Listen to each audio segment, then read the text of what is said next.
now our esteemed guest, Ira Jersey. Ira is the chief US interest rate strategist at Bloomberg and heads the global interest rate strategy for Bloomberg Intelligence.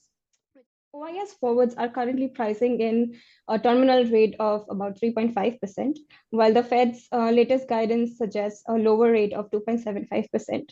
With the FOMC meeting scheduled for next week, this gap between the market expectations and Fed guidance is particularly timely.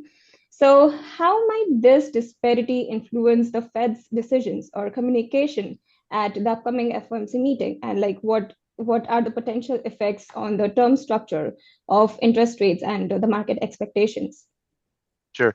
So first, let me say that the Fed, this Fed in particular, is not quite as attuned to the markets maybe as some other Feds had been. And what you see when you look at those OIS forwards, or you look at Fed funds futures or SOFR futures, whatever instrument you're looking at, it's pricing the weighted average outcome that the market anticipates.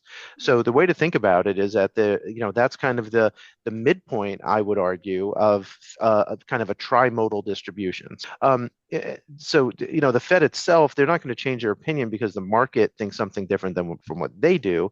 But they do have had a challenge communicating with the market recently because they have been, data dependent, and because of how data dependent they've been, every single time we see a piece of data like this morning's GDP report, or what we're going to get, but your listeners may not have that. We might have this data before your listeners get to hear this, but we get the June PCE deflator on Friday morning.